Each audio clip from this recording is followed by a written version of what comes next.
como profissional da informação, né, a gente tem um papel social muito relevante quando a gente fala da acessibilidade na ciência da informação, porque a gente tem que pensar, né, na democratização da informação, na diminuição da desigualdade e em promoção de justiça social. A gente tem que pensar em acessibilidade como a eliminação de barreiras. Assim, muito brevemente falando, o que é acessibilidade? É a eliminação dessas barreiras, sejam físicas, sejam digitais, sejam atitudinais, né, das pessoas terem preconceito. Então, a gente tem que eliminar essas barreiras. A gente tem que ver a sociedade, a comunidade, os pesquisadores, os desenvolvedores e mesmo as pessoas com deficiência têm que entender que a deficiência está no meio, não está nas pessoas. Né? Olá, eu sou Logan Nobre, um dos editores de marketing científico da revista ITZ, Novas Práticas em Informação e Conhecimento. Começa agora mais um episódio do podcast Revista ITZ, uma ação do projeto de extensão Ciência Aberta e a Gestão da Informação Científica da Universidade Federal do Paraná, a UFPR. No episódio de hoje está comigo Natália Nakano, que é doutora em Ciência da Informação pela Universidade Estadual Paulista Júlio de Mesquita Filho, a Unesp. Ela é autora de um artigo sobre informação e tecnologia e acessibilidade em ambientes digitais. E é sobre isso que nós vamos conversar agora. Natália, seja muito bem-vinda ao podcast Revista ITZ. Olá, bom dia, Logan, bom dia, pessoal. Eu queria agradecer a oportunidade de estar aqui com vocês, fazer divulgação do meu artigo científico. Eu acho que a gente tem que ir nesse movimento de fazer divulgação de ciência no Brasil. As pessoas, a sociedade, a comunidade precisa saber o que a universidade pública está fazendo. Muito bem, concordo, por isso que a gente está aqui. Parabéns pelo projeto. Obrigado. E, Natália, aproveita e já te apresenta para o nosso público te conhecer melhor, de quem você é, de onde você veio, onde você fala hoje, o que você estudou, onde você trabalha, enfim. Esse é o seu momento aí de brilhar. Eu estou falando de Marília, interior do estado de São Paulo. Eu fiz mestrado e doutorado em Ciência da Informação aqui na Unesp, campus de Marília. Concluí também o pós-doc no final de 2021, financiada pelo CNPq. E hoje eu estou trabalhando como pesquisadora bolsista do IBICT, o Instituto Brasileiro de Informação em Ciência e Tecnologia. A minha pesquisa de mestrado, Logan, meu interesse sempre foi com relação a plataformas, né, plataformas informacionais, ambientes digitais. Então, na pesquisa de mestrado, eu fiz uma comparação de software para serviços de referências virtuais que ocorrem via chat. Eu analisei e comparei alguns softwares utilizados nesse serviço, tanto no Brasil quanto nos Estados Unidos. Na pesquisa de doutorado, nós expandimos a pesquisa sobre plataformas de interação para englobar os princípios do design da informação na interface de interação dessas plataformas, só que agora focada no ensino à distância. O que nós sentimos no desenvolvimento, né, nos estudos, e também ao concluir o doutorado, foi a necessidade de pesquisar sobre acessibilidade nessas plataformas que apoiam esses serviços. Qualquer tipo de serviço. Né? Não importa se serviço de referência, se no ensino à distância, se em websites governamentais ou comerciais. O meu interesse de pesquisa, então, agora, né, se concentra na questão da interação e como essa interação pode ser melhorada nessas plataformas informacionais para que a gente possa democratizar a informação. Então, pensando em incluir a acessibilidade, né, o nosso interesse ganhou uma certa complexidade, né, porque o tema da acessibilidade é bem complexo. Complexo não no sentido de ser complicado, mas complexo no sentido de ter muitas partes, muitas facetas, muitos agentes, né, e tudo isso está tecido junto. Como profissional da informação, né, a gente tem um papel social muito relevante quando a gente fala da acessibilidade na ciência da informação, porque a gente tem que pensar, né, na democratização da informação, na diminuição da desigualdade e em promoção de justiça social. É verdade, é um tema de deveras complexo, porque reverbera em tantos lugares, né, em tantos ambientes, para tantas populações, para tantos grupos, né, que às vezes a gente vai tratar uma coisa dessas e para cada grupo desse é um micro-universo, né, você tem que meio que começar do zero para atender aquilo. A informação é isso, né, a informação está em todo lugar. Mas deixa eu te perguntar, tu sempre lidou com isso desde a tua graduação, desde quando você começou a sua carreira? Você sempre lidou com esse tipo de trabalho, com acessibilidade, você fazer outra coisa? Conta pra gente. Bom, na verdade, Logan, eu sou professora há 30 anos. Eu comecei dando aula de idiomas. E aqui em Marília, Marília é uma cidade universitária, né? Nós temos a Unimar, nós temos a Unesp, que é a minha casa, nós temos uma faculdade de medicina, nós temos a Univem, que é um centro de aula de tecnologias. Então, eu sempre tive alunos, professores universitários. Aqui em Marília, a gente tem, na Unesp, não só a ciência da informação, mas a gente tem o departamento de educação, que é muito grande, temos fisioterapia, fonoaudiologia. Então, assim, o meu ambiente sempre foi um ambiente universitário, foi um ambiente de projeto de pesquisa, foi um ambiente de congresso científico, não que necessariamente eu estava trabalhando na universidade. Eu voltei para a universidade em 2012 para fazer mestrado, para fazer doutorado, para fazer o pós-doc, e eu não parei nunca mais. Na verdade, a gente nunca para, como professor, a gente nunca para de estudar, né? Mas o meu interesse de pesquisa sempre foi no uso das tecnologias, né, das TIC. Então, eu submeti o meu projeto de mestrado na ciência da informação, né, e como eu disse, depois eu nunca mais parei. A questão da acessibilidade sempre foi muito próxima a mim, porque eu já tive um momento na minha vida em que eu estava com 30% de visão só. E aí, assim, eu vi muita dificuldade. Eu tive um problema nos olhos e eu vi a dificuldade das pessoas que têm baixa visão. Porque quando a gente fala em acessibilidade, a gente pensa em, quer dizer, eu acredito que as pessoas comuns pensam, né, como minha família, por exemplo, que não entende muito bem o que eu faço, eles pensam em acessibilidade arquitetônica. Então, pensa na marcação no chão, pensa em prédios que tenham que ter elevador, mas como a gente usa muito plataformas informacionais para aplicativo no banco, para fazer compra, ou em websites governamentais para informações, quando eu tive esse problema de baixa visão, eu vi a dificuldade que é você ser deficiente no Brasil. Também quando pensa em deficiência, pensa às vezes em deficiência que é permanente. Mas não, pode ser uma deficiência temporária. Qualquer um de nós pode estar numa situação que precisa de acessibilidade. E aí é que a gente começa a pensar nas outras pessoas. É verdade, às vezes a gente tem que passar pelo problema para reconhecê-lo, né? Para enxergá-lo e se posicionar às vezes sobre ele. Mas é bem interessante, né? A sua trajetória, você veio então do ensino de idiomas, hoje está aí trabalhando como profissional da informação, mestrado e doutorado em ciência da informação e mais especificamente em acessibilidade em ambiente digital. Uma pequena reviravolta, né?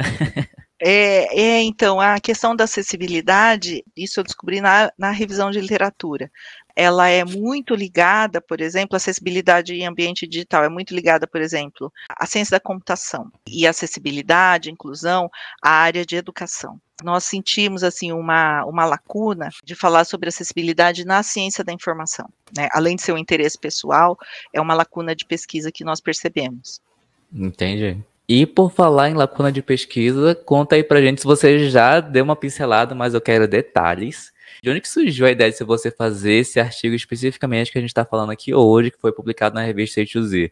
É um assunto que você já queria abordar, você percebeu, né, nas suas leituras, ou foi uma coisa assim que já estava engatilhada na sua gavetinha? Porque a gente sempre tem aqueles temas que a gente quer estudar, né, mas a gente guarda, olha, quando eu tiver um tempo, eu faço.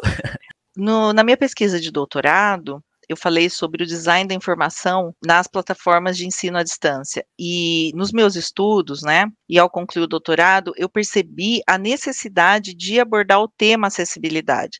Só que como o foco do doutorado foi no design da informação nas plataformas de interação, eu deixei a acessibilidade para o pós-doc.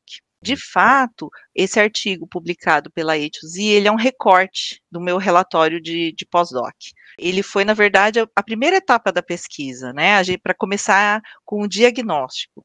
Então, a minha ideia surgiu da necessidade de fazer um diagnóstico das principais preocupações dos pesquisadores da área da ciência da informação no tema acessibilidade. No caso, o foco era plataformas de ensino à distância. Mas aí eu não retornei nenhum artigo falando especificamente na ciência da informação de acessibilidade em plataformas de ensino à distância. Porém, o que eu descobri no levantamento da literatura foi que a preocupação dos profissionais em ciência da informação é anterior às plataformas de ensino à distância. A preocupação é quais são as barreiras, né, o que é que impede as pessoas de acessar essas plataformas informacionais, qualquer plataforma.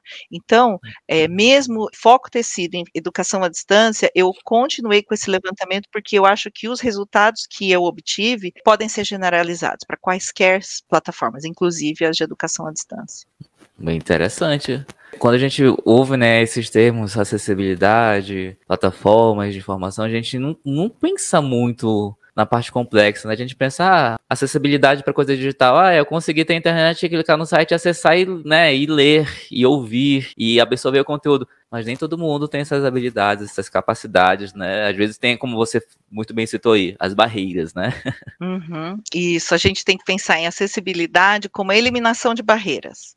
Assim, muito brevemente falando, o que é acessibilidade? É a eliminação dessas barreiras, sejam físicas, sejam digitais, sejam atitudinais, né, das pessoas terem preconceito. Então, a gente tem que eliminar essas barreiras. A gente tem que ver a sociedade, a comunidade, os pesquisadores, os desenvolvedores e mesmo as pessoas com deficiência têm que entender que a deficiência está no meio, não está nas pessoas. Por exemplo, uma pessoa idosa tentando sacar dinheiro no caixa eletrônico. Até ele ler, por exemplo, todas as informações que estão lá, a tela desapareceu. Isso é culpa do idoso? Não, é culpa da máquina. Entendeu? A máquina que tem que prever que qualquer tipo de pessoa tem que usar aquilo. Não pensar apenas nos jovens. Olha, uma pessoa jovem vai ler isso daqui em 30 segundos. Então, a interface do caixa eletrônico tem que prever que nem todo mundo lê nessa velocidade, né? Uma pessoa, por exemplo, que pode ter um problema de aprendizagem. Ela não vai ler aquilo na velocidade que uma pessoa que não tem uma deficiência vai ler. O problema é a pessoa? Não é, a pessoa está bem, o problema é a máquina, o problema é o sistema. As pessoas precisam ter acessibilidade como um mindset, incorporar que, como eu disse, só para reforçar, a deficiência está no meio, não nas pessoas. Vamos usar essa citação, a deficiência está no meio, não nas pessoas, na CAN 2022, porque dá para referenciar podcast sim, tá? Muito bem, gostei. E se você tivesse, assim, Natália, aqui falar do seu artigo, para quem não é da ciência da informação, para quem não está familiarizado com esses termos, como você falaria? Meu artigo é sobre tal coisa, como você abordaria isso? Meu artigo é sobre como dar acesso à informação a todas as pessoas, independente das condições físicas ou das condições intelectuais que elas se encontram. Né? A ideia do artigo, como eu disse, foi fazer um levantamento sobre as preocupações dos pesquisadores da ciência da informação sobre a área. Nós relatamos, né, nós percebemos que as preocupações estão com as barreiras. Então, por exemplo, deficientes visuais. Qual tipo de barreira que ele encontra enquanto está na interação ali com o ambiente digital? Uma coisa muito interessante, Logan, que eu gostaria de citar, que as pessoas não percebem muito, é o uso de CAPTCHA, que o leitor de tela lê como CAPTCHA. A gente tem que pensar que as pessoas que não usam mouse, por exemplo, como é que elas vão, ou que elas são cegas quando o CAPTCHA pede? Quais são as figuras lá que tem um semáforo? Como que a pessoa vai ver aquilo? E eu não sei se você já experimentou colocar no áudio. O áudio é em inglês e ele fala tudo digitado, fala tudo embaralhado. É impossível. Aquilo é uma barreira. Então a gente precisa pensar isso. Você vê uma coisa simples, né? O uso de CAPTCHA. E todos os sistemas agora estão, né, pedindo. Aquele assim, não sou robô, é o menos pior. Né, que você tem que clicar lá em não sou robô. Mas também, quem desenvolve o sistema tem que pensar, por exemplo, que os leitores de tela não leem janela pop-up. Passa batido, né? O que a gente tem que pensar é que os desenvolvedores, as pessoas que estão desenhando esses sistemas, eles conseguem enxergar, ou eles não têm, por exemplo, limitação motora. Então, é difícil para eles pensar naquela pessoa que não enxerga se ele não estudar sobre isso. Nós concluímos o artigo, Logan, sugerindo cursos de capacitação. para as pessoas, não só para os desenvolvedores, mas para os professores e para as pessoas com deficiência aprenderem também sobre tecnologia assistiva. Por exemplo, né, uma pessoa que tem baixa visão ou uma pessoa que não enxerga, ela usa o leitor de tela, esse leitor de tela tem N funções, né, mas eles precisam aprender a usar essas funções. Pessoas, por exemplo, com limitação motora, que usam ponteira na cabeça. Como é que eles usam? Que tipo de tecnologia que tem disponível para elas também, para eliminar essas barreiras, ou seja, para promover a acessibilidade? São fatores muito importantes a serem considerados, né, quando você vai desenhar um sistema. E como você falou, nem todo mundo pensa nisso, né? A maioria das pessoas, infelizmente, não pensa nisso porque talvez não foi ensinado isso durante a sua formação de como, né, desenvolver um sistema, por exemplo, né, uma interface digital.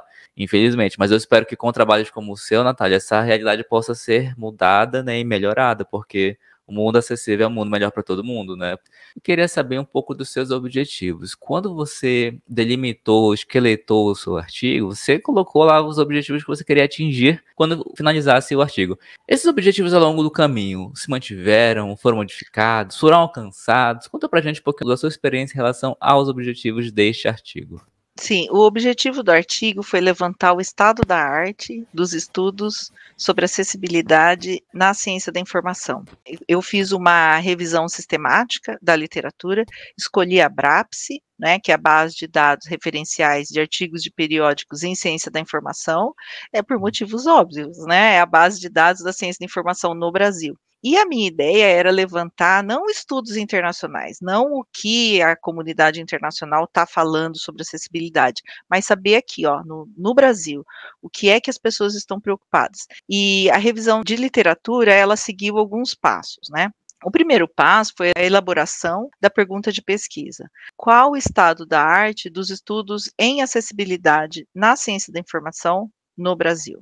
O segundo passo foi a escolha da base, né, que eu disse que foi a BRAPSE, e os descritores que eu utilizei foram acessibilidade, educação à distância, ciência da informação e as combinações em português e inglês. Depois, né, de selecionados os artigos de acordo com o critério de inclusão pré-estabelecido, nós acabamos incluindo 10 artigos para leitura na íntegra. Os dados que foram extraídos estão detalhados lá no artigo, né? Nós fizemos uma síntese desses dados, desses 10 trabalhos que foram recuperados, e depois, o último passo, né, da pesquisa foi a redação e a publicação dos resultados que foram publicados aí pela A2Z. Como limitação temporal, nessa revisão de literatura, nós escolhemos de 2015 a 2021. 2021 porque foi quando eu coletei os dados, e 2015 porque foi o ano de publicação do Estatuto da Pessoa com Deficiência. Nós percebemos uma preocupação grande dos estudiosos em ciência da informação com relação aos marcos regulatórios da acessibilidade no Brasil. A gente percebe, Logan, que o Brasil está alinhado com as iniciativas internacionais de acessibilidade. Com relação à legislação, nós estamos muito avançados, nós estamos muito bem. Só que o que acontece? Todos os estudos acabam concluindo que a acessibilidade não é satisfatória. Os estudos, por exemplo, que fizeram análises, que fizeram testes com pessoas interagindo em ambientes digitais, eles chegam à conclusão que a acessibilidade não é satisfatória. Ou seja, que esses ambientes, eles não viabilizam a navegação para os internautas com deficiência, com autonomia, porque a ideia é essa, né? É conseguir autonomia. Então, a gente vê assim, ó, a lei precisa ser cumprida. Agora, para a lei ser cumprida, as pessoas precisam estar cientes. Os cidadãos com deficiência precisam estar cientes dos seus direitos, e as pessoas que desenvolvem os sistemas, os profissionais da informação que funcionam, né, como intermediários, como mediadores entre as pessoas e as instituições, precisam estar cientes da lei e como promover a acessibilidade, ou seja, como diminuir barreiras, como eliminar barreiras, seja no ambiente físico, seja no ambiente digital. Muito bem, muito bem. Então fica aí a dica, o relato de experiência para você que está pensando em escrever um artigo, está ouvindo aqui, está assistindo esse podcast e está pensando numa forma de abordagem, né, de apresentar o assunto. Você pode usar aqui o exemplo que a Natália usou para apresentar o tema aqui no artigo dela. E por falar em apresentar tema, falar em artigo, quais são, na verdade, as aplicações desse artigo, do conhecimento que você gerou, do conhecimento que você ampliou e registrou nesse artigo, né? Como que você poderia dizer que o teu artigo contribui tanto para a questão da ciência da informação como um todo, né? Quanto para a questão da acessibilidade, que é um tema extremamente amplo e extremamente importante, né? Logan, esse artigo eu acho que ele é uma sementinha. E a partir daí você pode derivar diferentes estudos. Ele é o diagnóstico do que está acontecendo no Brasil, na questão da acessibilidade, na questão das dificuldades que as pessoas encontram, e a partir daí construir outros estudos baseados nesse levantamento da literatura. É uma sementinha. Eu espero que essa sementinha cresça bastante, porque quero entrevistar outras pessoas aqui falando sobre acessibilidade. Isso, acessibilidade na ciência da informação, acessibilidade informacional. Isso mesmo, Logan. Muito bem, então se você quiser fazer um artigo sobre isso, né, só faça, submeta aqui a revista ETZ. Na descrição do episódio tem aqui o link do site da revista ETZ, lá tem o passo a passo de como submeter o artigo, quais são as regras, então você pode também submeter seu artigo aqui e ser publicado, quem sabe você vai ser a próxima pessoa a ser entrevistada aqui no podcast da revista ETZ e alcançar a fama como a Natália está alcançando agora, não é mesmo? É mesmo, então se fosse você, submetia seu artigo. E, Natália, se você pudesse indicar mais rumos para sua pesquisa, você já deu aqui várias ideias de como ela pode continuar, mas se você pudesse escolher uma e dissesse assim, olha, eu gostaria que alguém, ou que você própria, né, no futuro, gostaria que alguém tivesse tempo e interesse em pesquisar tal coisa que foi aqui suscitada no meu artigo, que coisa, que rumo seria esse? Com certeza, cursos de capacitação sobre acessibilidade, porque só por meio de capacitação, por meio de educação, é que a gente promove mudanças, né, em qualquer área. Como eu disse, com relação à legislação, a gente está muito avançado no Brasil. O Brasil é signatário de diversos tratados internacionais para promover, inclusive, né, recentemente o Tratado de Marrakech, para dar acessibilidade a livros e outros tipos de material informacional para pessoas com deficiência. Mas, como eu disse, Logan, as pessoas precisam ser educadas e capacitadas nos seus direitos. E os desenvolvedores dos sistemas, e os professores, os profissionais da informação. É verdade. Capacitação, eu acho também a palavra-chave. Quando eu estava te perguntando, eu estava pensando, né? Nossa, se eu fosse fazer, eu faria de quê? Eu pensei nisso, né, de mostrar para as pessoas que é importante você se capacitar nisso, para que o seu trabalho, independente de qual seja, reflita essas preocupações e necessidades, né? Isso, e divulgar, né? A gente precisa divulgar a acessibilidade, divulgar a eliminação de barreiras, divulgar, como eu disse, que a deficiência está no meio e não nas pessoas. Promover diversidade, promover inclusão. E além da vida aí de professora, de pesquisadora, quem é a Natália? O que você faz no seu tempo livre? Quais são os seus hobbies? O que teu Lattes não conta sobre você? O que o Lattes não falou sobre mim, Logan, é que eu sou esposa, sou mãe, que eu gosto de ler, gosto de filmes e gosto de séries de TV. Então, para relaxar, é isso que eu faço. É leitura, é filme, ir ao cinema. Eu sou uma pessoa bem tranquila. Eu gosto de estudar, eu estudo e leio todos os dias, gosto de escrever também, escrevo praticamente todos os dias. Quando era adolescente, escrevia diário, coisa que não existe mais hoje, e hoje em dia a gente escreve artigo científico. Ai, capítulo de livro. Sim. Muito bem. E falar em ler, escrever aí, em assistir filme, enfim, os seus hobbies. Será que algum desses hobbies pode virar uma indicação cultural? Porque eu ia te pedir agora uma indicação do que as pessoas podem curtir no fim de semana, né? Já que o nosso podcast é sempre nos fins de semana. Você gostaria de indicar alguma coisa?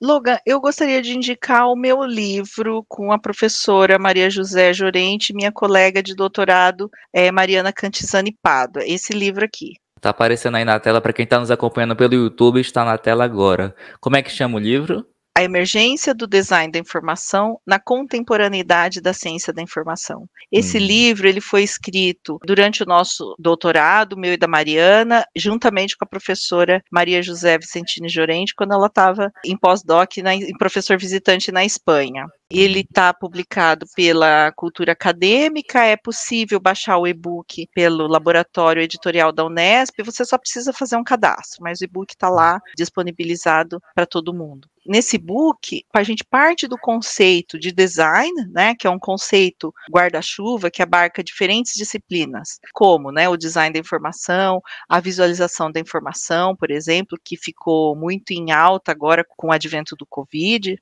Todo mundo começou a prestar atenção em como a informação é comunicada. E o design, a gente trata disso no livro, ele pode ser entendido, né, como arte, como disciplina, como ciência. Você já deve ter ouvido o termo design science, né? Então, o design como ciência. E quando nós pensamos no design como uma forma sistemática de se projetar, a gente entende que o design estabelece relações interdisciplinares com diversas áreas. E no nosso escopo aqui, com a ciência da informação, com a ciência da computação, com as tecnologias de informação e comunicação, né, com as TIC. No livro, nós apresentamos os princípios do design, né, do design da informação, nosso foco, né, interdisciplinarmente a CI, na contemporaneidade. E como o design e a ciência da informação, trabalhando juntos, podem criar sistemas mais eficientes e mais amigáveis. Sobre vídeos, eu gosto muito de TED Talks, né, que apresentam palestras. Eu gostaria de recomendar uma série do TED Talk que se chama Small Thing, Big Idea. Essa série é uma série nova, eles têm 2 temporadas só, pelo que eu entendi. Ele fala sobre algumas criações que mudaram o mundo. São vídeos curtinhos, assim, você pode, sei lá, a hora que estiver fazendo um break para um café, assistir os vídeos. Eles têm em torno de 6 minutos. São vídeos curtinhos, mas eles são muito interessantes e muito informativos. Por exemplo, o vídeo que fala da história do hiperlink. Para nós, da ciência da informação, o vídeo é uma foto do Memex. É muito legal. E ainda sobre o design, tem uma série na Netflix, que também tem 2 temporadas, que se chama Abstract. E ele traz, eu gosto dessa série porque ela traz várias facetas do design, né? Porque as pessoas costumam associar o design a produtos elaborados ou produtos bonitos, e design não é só isso. Design, como eu disse, a gente tem que pensar numa forma sistemática de se projetar. Então, lá você tem história sobre o design gráfico, design de automóveis, cenografia, ilustração. Então, é muito interessante. Agora, sobre acessibilidade, eu gostaria de recomendar um vídeo que fala da história do movimento político das pessoas com deficiência no Brasil. Ele está disponível no YouTube, depois eu passo o link para você deixar disponível. É muito interessante. Muito bem. Então estão aí 4 indicações culturais que a Natália deixou aqui pra gente. Depois ela vai me passar o link de todas e eu vou deixar aí na descrição do episódio.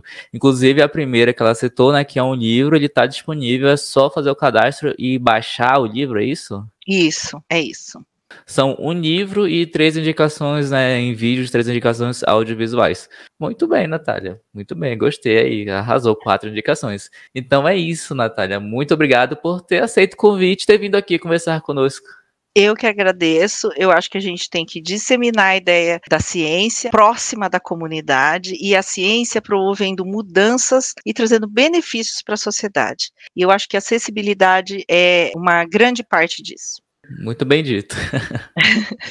Obrigada, Logan. Eu queria agradecer a oportunidade de estar aqui e dizer que eu gostei muito da iniciativa da A2Z e do seu projeto de popularizar a ciência, de trazer a ciência próxima da comunidade e de uma forma assim informal, de uma conversa e mostrar para as pessoas, mostrar para a sociedade como a ciência está casada com os interesses da sociedade e da comunidade. E o nosso interesse é só trazer benefícios para a sociedade. Muito bem dito. É isso.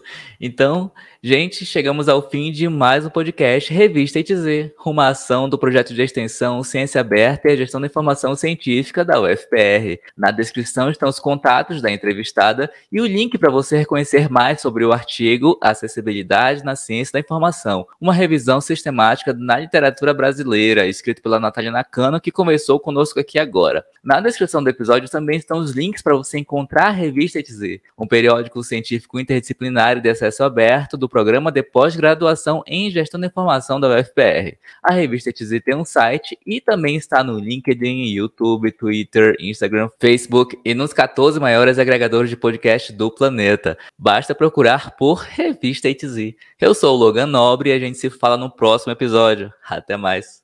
Até mais, até o próximo.